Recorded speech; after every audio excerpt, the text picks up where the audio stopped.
गोरखनाथ प्यारे की जय, सद्गुरु महाराज की जय, सर्व सुंदर साथ की जय, पन्ना धाम की जय। सतगुरु मेरे श्याम जी में अहनिस चरणे रहूं, सनमंद मेरा याही सो मैं, ताथे सदा सुख लेऊं, ताथे सदा सुख लेऊं।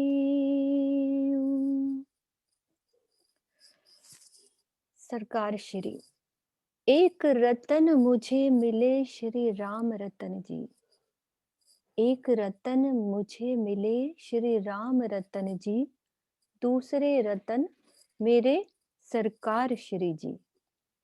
दो रतन जिन्होंने इस वाणी के 14 रत्नों के सन्मुख किया, फिर मुझे इन 14 लोकों के पार, 3 पार के भी पार, अपने मूल तक मेरी यात्रा को मंजिल तक पहुंचाया और पिया प्रेमे कंठ लगाया, दिल से दिल को मिलाया। मेरी निस्बत जान, मेरी निस्बत जान, मुझे धन धन किया, मुझे धन धन किया। ये अनमोल तोहफा दिया कि सहरग से नजीक किया। तो हम सब मिलकर अब ये शुरुआत करते हैं हमारी जो सरकार श्री की जीवनी। तो गुम्मट जी में विराजमान मेरे सतगुरु वहीं पे गुम्मट जी में विराजमान है और वो तरहटी में युगल स्वरूप और हमारे परम हंस भी सब वहीं विराजमान हैं। तो राज्य की मेहर से हम सब पढ़ते हैं, मिलकर सहूर करेंगे, उनकी जीवनी में उनके गुणों को याद करते हैं। तो स्टार्ट से ही पहला पेज ले रही हूँ कि 2 शब्द स्टार्ट से ही पहले पेज से हम पढ़ रहे हैं।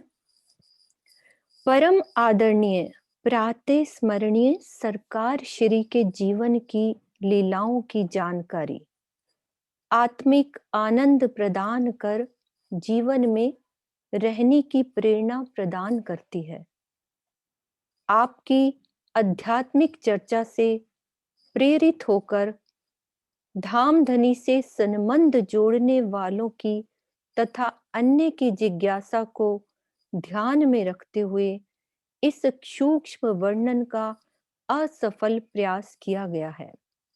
अन्यथा अनुभव की बात तो जीव मन के माध्यम से जुबां या लेखनी तक लाना किसी की भी सामर्थ्य से बाहर है।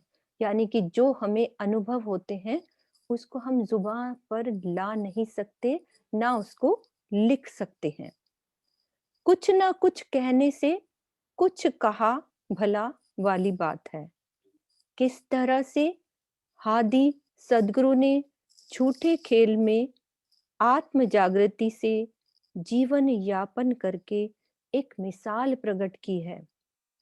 यही भाव लेकर सर्व सुंदर साथ के चरणों में यह शब्द सुमन प्रस्तुत किए गए हैं। आशा करते हैं कि भावों की गहनता ही हमारे जीवन के लक्ष्य को पाने में सहयोगी सिद्ध होगी। यानी कि हम भावों को समझेंगे और उनके गुणों को याद करते चलेंगे। श्री जी साहिब जी, निज नाम श्री जी साहिब जी, अनादि अक्षराती, सो तो अब जाहिर भय सब विद वतन सहित।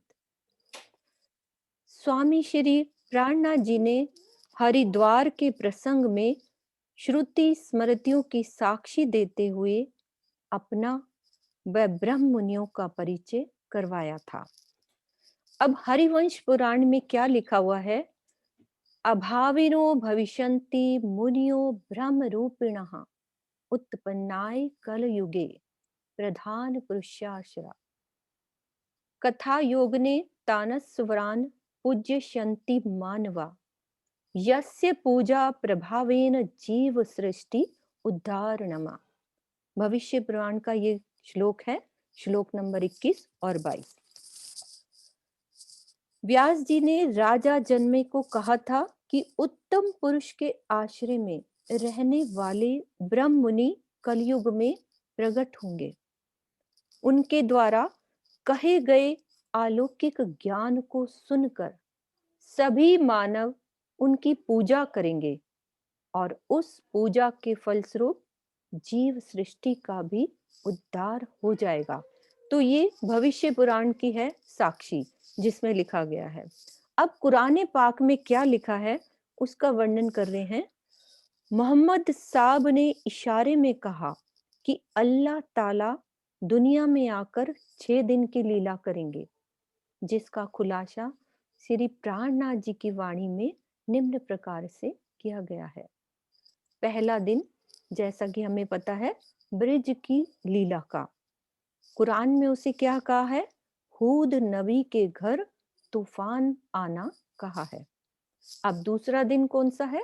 रास का, जिसे नूह नबी को कश्ती से पार उतारने का विवरण है। अखंड रास की रात, जहां रूहों के साथ धनी ने विरह विलास की लीला की थी। अब तीसरा दिन कौन सा है? मोहम्मद साहब की 63 वर्ष की लीला का है। उन्होंने बरारब में दीन इस्लाम को फैलाया, अल्लाह ताला की वाणी से संसार को मिथ्या ज्ञान से हटाकर एक खुदा की बंदगी करवाई। अब चौथा दिन, जो हमारे श्री देवचंद्र जी, यह रू अल्लाह की लीला का है। लगभग 74 वर्ष की लीला उनके तन से पूर्ण ब्रह्म अल्लाह ताला ने की है। और चौथा दिन कौन सा है? ये देवचंद्र जी का हो गया। अब पांचवा दिन, श्री महराज जी के तन से हक्की यानी कि 1751 लीला का इशारा कुरान में भी दिया गया।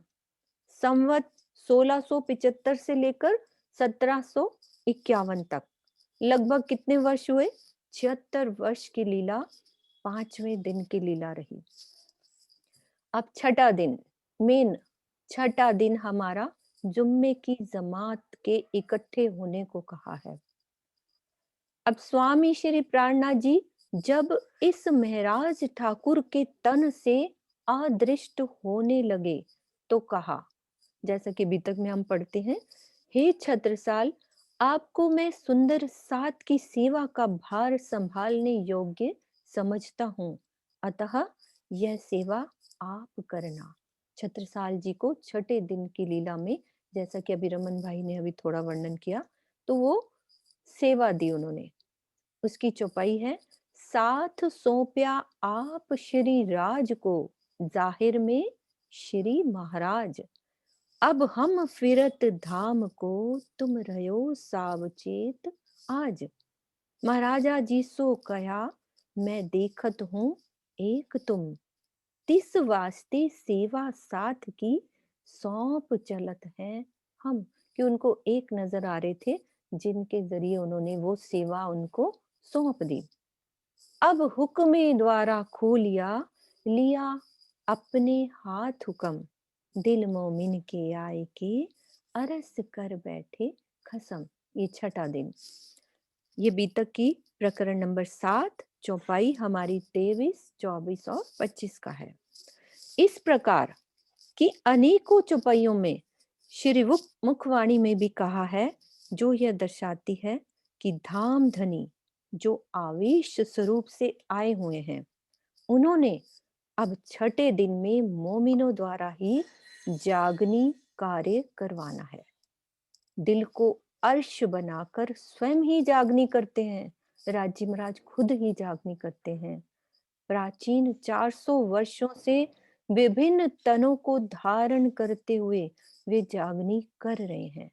असल तो हमारे गुम्मट जी में विराजमान फिर जागनी कार्य के लिए कितने तनों को धारण किया। हमारे जीवन काल में वे सतगुरु स्वरूप श्री जगदीश चंद्र जी मिले। हम सब को वो मिले।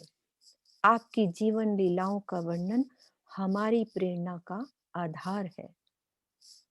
हमें प्रेरणा लेनी है उनके जीवन से, उनके गुणों को याद करते हुए। तो महान व्यक्तित्व की बात करी जा रही है कि मेरे सरकार श्री का महान व्यक्तित्व कैसा था। व्यक्ति का व्यक्तित्व ही उसकी पहचान होती है। जैसा बीज वैसा फल, कहावत है। कोई पौधा घनघोर घटाओं, मूसलाधार वर्षा और अगिन बरसाने वाली गर्मी को भी सहकर लहलहाते हुए बढ़ जाता है। कारण क्या होता है उसमें? वह बीज, यानी कि बीज अच्छा होता है तो वो पौधा जितनी मर्जी परेशानी आए, हवाएं आए, तो भी वो लहरता है।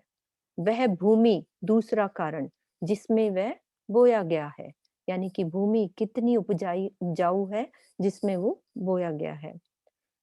दोनों ही यदि स्वस्थ और उपजाऊ हैं तो बाहरी वायुमंडल की प्रत्येक प्रताड़ना को सहते हुए अग्रसर होते रहेंगे तथा नए उपजाऊ फल देते रहेंगे। तो ये एक उन्होंने उदाहरण दे के समझाया कि कैसा बीज था और कैसी उपजाऊ जमीन थी उस तन में, मेरे सरकार श्री के जीव में, और वो आत्मा जो बीज और फल और उसके बाद मेरे सुंदर साथ जिनके लहलाते हुए चेहरे। बीज का मतलब तारतम यानी निस्बत का संबंध तथा जागृत बुद्ध। अब उसमें भूमि क्या है कि उनकी निर्मल आत्मा, और फल क्या मिला? राज्य का आवेश तथा जागनी कार्य, उनसे जो जागनी कार्य हुआ। सींचने वाले सतगुरु रूप में महाराज जी श्री राम रतन जी। एक रतन मेरे राम रतन, दूसरे मेरे सरकार श्री। तो श्री मुखवाणी से क्या चुपई है? गुण इंद्री मेहर की रो मेहर फुकत माहे बूंद, बुद्ध तारतम जित भेले तित पहले जानो आवेश। धनी ने जिस वजूद से जिस समय जो कार्य लेना होता है उसका वजूद पहले से ही वैसे ही बना देते हैं। हाँ, नजदीकी रिश्तेदारों का उसका बोध तब होता है जब वह किरण पसर कर सर्वत्र उजाला कर देती है। हीरे की पहचान सबको नहीं होती, वह तो जाहिरी ही पहचान कर उसका मोल बताता है। अपनी रूहों को पहचानने वाले तो धाम धनी ही जोहरी हैं, जिसे श्री देवचंद्र जी अंदर बैठे धाम धनी रूहों को, जैसे जैसे कि श्री देवचंद्र जी अंदर बैठे धाम धनी रूहों को पहचाना करते थे, उसी प्रकार श्री राम रतन दास जी ने अपनी रूह को पहचाना और अपने श्री चरणों में लेकर कृपा दृष्टि से धनी की साहिबी का कार्य ही सौंप दिया। हमारे सरकार श्री को पहचाना उन्होंने और महाराज जी ने वो कार्य उनको सौंप दिया। पहले दाता हम भये गुरु को दीनो शीश, पीछे दाता गुरु भय सब कियो बख्शीश। सच्चे सतगुरु की नजर में बसने के बाद आपने अपने शीश की तनिक भी परवाह नहीं की। तन मार डारत हक काज। फिर सदगुरु भी सेवा भाव से खुश होकर धनी की मेहर का खुल खजाना ही बख्श देते हैं। तो पहले सदगुरु हमारे सरकार श्री ने अपने तन को मिटा डाला। सब सुंदर साध को पता है कि कैसे वो सेवा करते थे। और अभी हमने बड़े महाराज जी की बीतक पढ़ी थी तो क्या कहते थे बड़े महाराज जी उनको? क्या बोलते लोहे थे? का घोड़ा। लोहे का लोहे घोड़ा। का घोड़ा। कि और वो क्या करते थे? एक प्रसंग हमने सरकार श्री का उसमें पढ़ा था, किसी सुंदर साथ को याद है कि अभी हमने महाराज जी की बीतक पढ़ी है। तो क्या हुआ था? रेज़ हैंड करो कि क्या हमने पढ़ा था उस में जिसमें सरकार के लिए लिखा गया है कि कैसे बोला था उनको? याद है किसी सुंदर साथ को? हमने अभी-अभी महाराज जी की बीतक पढ़ी है। जैसा भी थोड़ा-सा जब वो खाना खाने वाली बात थी, याद है? मधु जी आप बोलो। हाँ जी। सुंदर साथ हम सहूर कर रहे हैं, उनके गुणों को याद कर रहे हैं, एक प्रणाम किताब पढ़नी सुंदर नहीं साथ है। जी। हुँ, प्रणाम जी सुंदर साथ जी। हुँ। महाराज जी की जीवनी में हमें सरकार शिव जी के बारे में पता लगा था कि वो बिल्कुल अपने तन का भी ध्यान करे बगैर दिन रात सेवा में संलग्न रहते थे। यहाँ तक कि उन्हें अपने खाने की भी सुध नहीं रहती थी। उन्हें बुला बुला के सुंदर साथ बोलते थे कि महाराज जी देखिए ये खाना नहीं खा रहे, लेकिन उन्हें कोई फिक्र ही नहीं होती थी। बस उन्हें तो बस जो काम सरकार श्री महाराज जी ने दे दिया बस उसी में ही लगे रहते थे। यहाँ के उनके हाथों में छाले पड़ जाते थे, पैरों में छाले पड़ जाते थे, लेकिन वो बस एक ही धुन से लगे रहते थे सेवा करने महाराज जी की। प्रणाम जी। हाँ जी, नहीं, अब वो खाने वाली बात बताओ ना। वो खाने वाली बताओ कि एक सुंदर साथ ने जब कहा याद करो। हाँ जी, दूसरे सुंदर साथ, कोई बात नहीं मधु दीदी। हाँ, नीता दीदी, आपको याद है ना? जो अभी हमने पढ़ी थी सुंदर साथ वो कितना टाइम से नहीं खाना खा रहे थे, वो वाली बात। राम जी सब सुंदर साथ में जाके महाराज श्री से बोला कि जगदीश जी तो खाना ही नहीं खा रहे हैं, अब आप ही खिला सकते हो उन्हें। तो महाराज श्री ने बोला कि आप इतना क्यों जोर दे रहे हो उनको, चलो आप खाना खा लो। तब सरकार श्री खाने बैठे तो एक के बाद एक रोटियां आती गई और खाते गए और उनको उन्होंने सारी जो भी वहाँ सामान पड़ा था सब खत्म कर दिया। और फिर से वो सारे सुंदर साथ मिलके महाराज श्री के पास गए कि अब आप ही कुछ करो। तो उन्होंने कहा ठीक है मेरे पास लाओ खाना।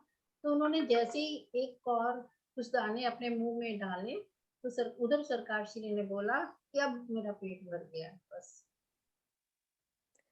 इतना अब याद है मुझे। हाँ जी, हाँ जी, यही प्रसंग था कि डकार ले लिया उन्होंने। हाँ, सतगुरु के एक मुख में कोर जाते ही उनका पेट भर गया, भर गया। है ना?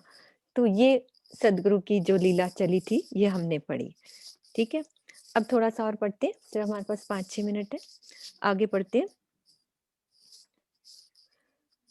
किस नाम से आपका स्मरण करें?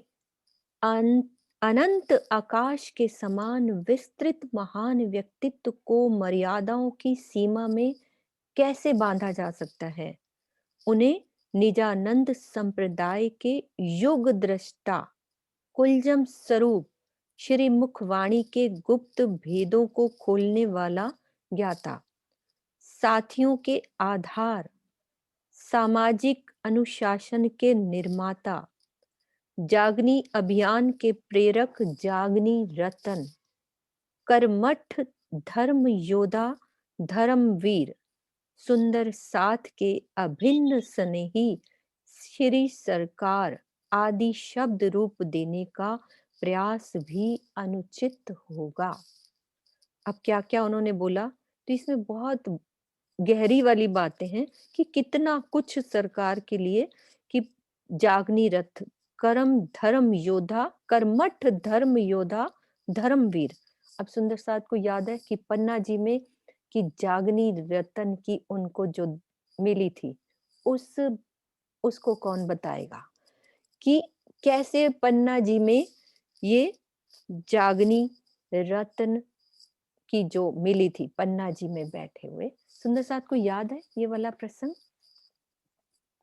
हम उनके गुणों को याद कर रहे हैं। क्या हुआ था?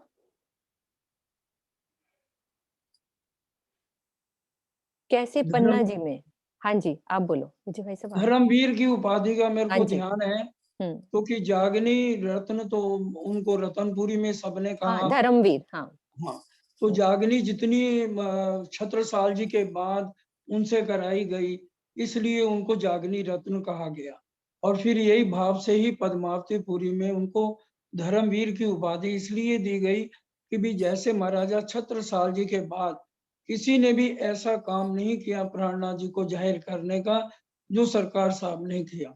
इसलिए उनको बंगला दरबार में आज भी वो सबके पास स्वरूप भी है कि जिसके अंदर उनको ये शोभा जो धर्म गुरु हमारे कृष्णदास जी बने थे वो उनको उस समय शाल ओढ़ा रहे हैं और धर्मवीर के नाम से संबोधित उनको पद्मावतीपुरी धाम में बंगला दरबार में ये शोभा दी गई। इसको रमन भाई पूरा इसके चश्मदीद गवाह हैं।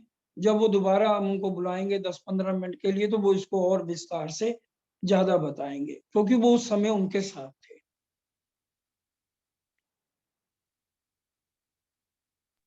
थोड़ा और पढ़ते हैं। हाँ जी।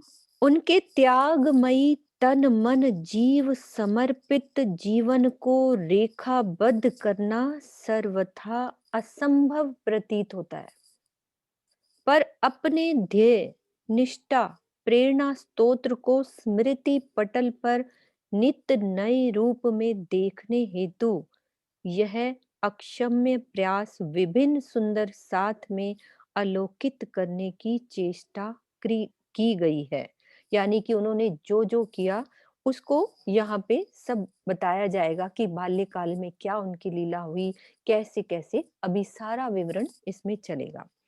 श्रद्धा पूर्वक भाव भीने सुमन उनके चरणों में अर्पित करने से श्रद्धालु सुंदर साथ को कुछ सात्विक समाधान प्राप्त होता है।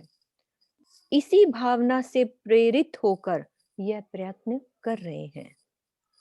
संपूर्ण जीवन की समस्त क्रियाओं को लेखनी द्वारा चित्रित करना शायद असंभव होगा। अतः चरित्र नायक के जीवन में मुख्य दो घटनाओं जो धर्म से संबंधित है को जो हमारा पथ प्रदर्शन करने में सक्षम हो उन्हें ही लेकर यह सूक्ष्म जीवन परिचय दिया जा रहा है। आत्म संबंध को साक्षात्कार कराने वाले सतगुरु के रूप में हमें वह मिले हैं। उनसे संबंधित विभिन्न प्रक्रियाएं या आचरण यही चित्रित करने का पाक्षिक प्रयास किया जा रहा है। यानी कि उन घटनाओं को हम मिलकर अब याद करेंगे कि कैसे। अब याद करने से क्या होगा कि हमको भी उस बात की चोट लगेगी सुंदर साथ को कि मेरे सदगुरु ने हम सबको जगाने के लिए क्या क्या नहीं किया, कैसे जीवन अपना वार दिया, अपने खून का एक एक कतरा उन्होंने वारा है हम सब पर, हम सब सुंदर साथ पर। ठीक है, अभी जयकारा लगाते हैं। उसके बाद कल से हम ये पेज नंबर 5 और जन्म बाल्यकाल एवं परिवार जन से यहाँ से स्टार्ट करेंगे सब सुंदर साथ। बोलो श्री प्राणनाथ प्यारे की जय, सद्गुरु महाराज की जय, सर्व सुंदर साथ की जय। प्रणाम जी, सब सुंदर साथ